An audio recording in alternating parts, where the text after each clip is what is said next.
Blood, Jason Stackhouse, Ryan.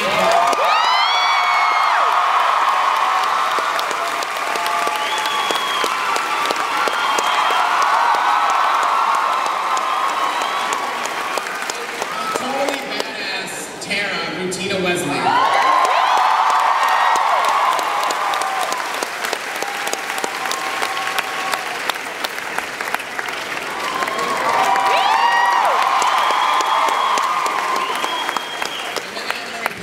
Bill Compton, Stephen Ware.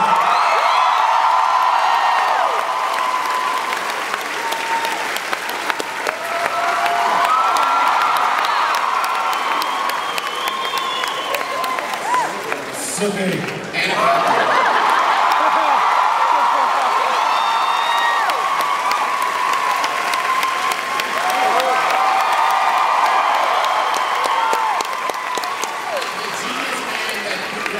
Bring this whole world to TV, executive producer Alan Ball.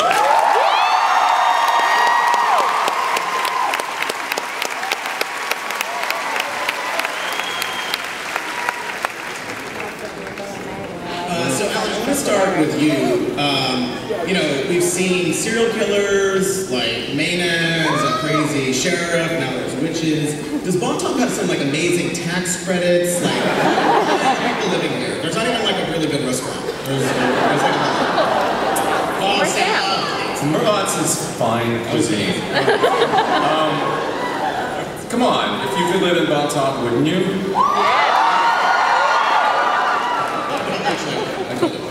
I have a question about it. And I want to ask you, in the premiere, Eric said he thought there were two Sookie Stackhouses, two sides basically. Do you feel that way? Do you think she's sort of split into two different personalities? Yeah, I do. I think there's part of her that's still this very sweet, very innocent little girl, and then there's the part of her that has really dirty vampire sex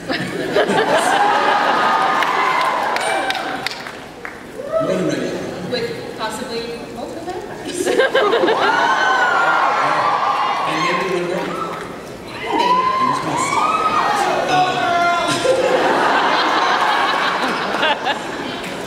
Speaking of vampire sex, Alexander,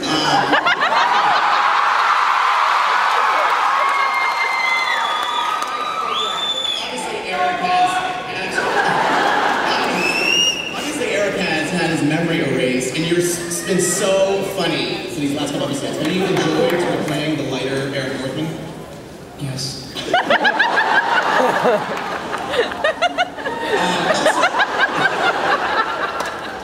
It also appears that Eric has not only erased his memory, but he has forgotten to put on shirts often. That's okay with us! Is that an acting choice, or is that a witch, part of the witch curse? Well, it's not a problem, because Sookie finds me out in the woods on the, and I don't really have any clothes there, and then when she brings me home, we had to figure out where, this outfit, where does it come from? Like, it's probably not Jason's, right? It might be Hoyt's, that's kind of what we figured that. It's something that Sookie found at her house, something that Hoyt might have forgotten there. The sweatshirt and the sweatpants and all that. Alan, do you know whose outfit this is?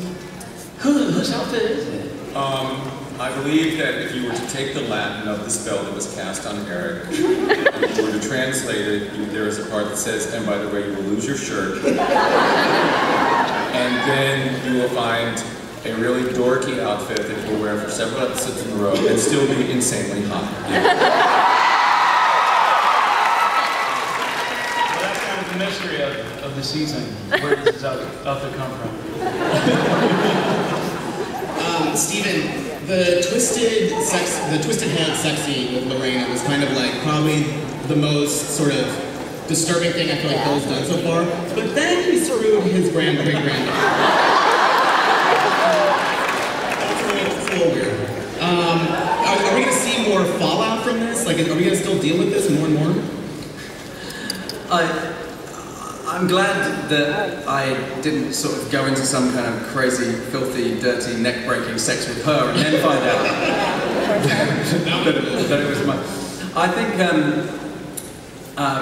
if Bill had done a bit of genealogy and worked out and gone to the local library, he might have been able to work out who she was. But he obviously didn't have time. Maybe it wasn't open at night. We'll, you know, they do see each other again. We'll see them see each other again. But Bill has kind of got bigger fish to fry. Keep it bucking. Let's see. Nelson, I feel like Lafayette, does he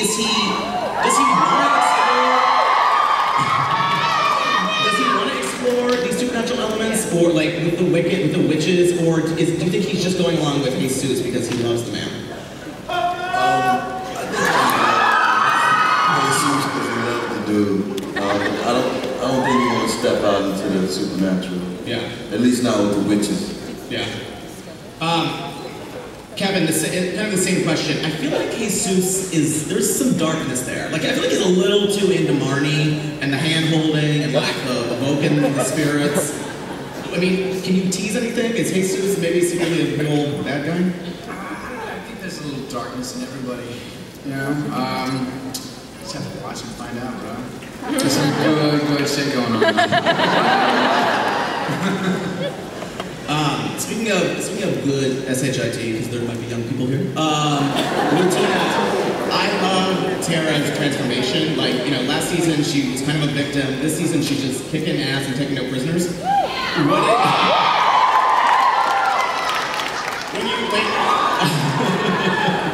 When you found out that this kind of evolution, what did you think? I mean, not only was Tara a lesbian, she was a lesbian cage fighter. What did you think about that? Yeah, well, I secretly love the UFC, so I was sort of like awesome when I got the script. And I personally don't like labels, so I sort of think Tara kind of was sideswiped and kind of fell in love and didn't kind of know what happened. Okay. And I think it's just kind of awesome that she's happy and that she's smiling for a change. Ryan, Jason isn't so much smiling lately. I mean, how long were you strapped to that bed being like ritualistically raped by the hot shot? How long did that take, like that entire process? I mean, I read the first episode and I thought, oh, well, this could probably keep up for maybe another half episode, and it sort of continued for about 4, and it's really interesting for an actor. I know Anna had it sort of at the end of, or midway through the second or third season, where she was sort of strapped, well not strapped, but she was on a hospital bed for some time. It's interesting as an actor when all you have to use is your face, and sort of particularly for Jason, who's known as being a very physical type of guy. So for me to really sort of draw that back, and I don't know, I think it was a nice challenge, but he was enjoying the fact that he's now being called Ghost Daddy. I think he actually... Who's your Ghost Daddy? Mr.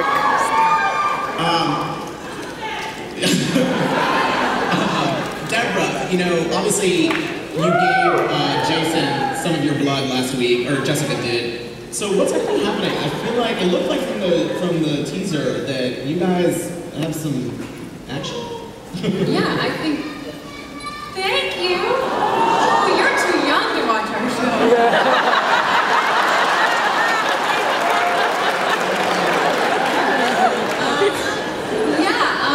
For the younger audiences, I think we all know what happens when someone drinks a vampire's blood. But I'm actually more interested in what happens once the effects of that V wears off. You know, how do the feelings transform or continue from then on? And Kristen, I want to talk about your awesome face-off with Marnie last week.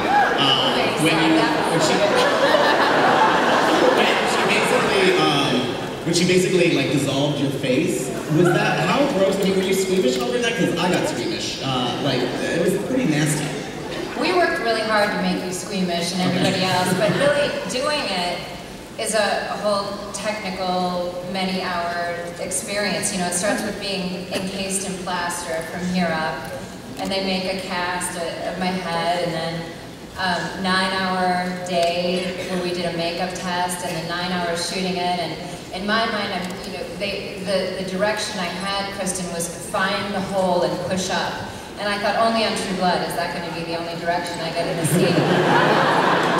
So there was like a little hole with tapioca pudding and coffee grounds mixed together that I had to find. You see, that's what we wanted to create. So for me, it's a really technical thing. It's not gross, but I'm very happy to hear if it was. This is, I guess, kind of for Alan and Anna and Alex. Will Eric remember his time with Sookie?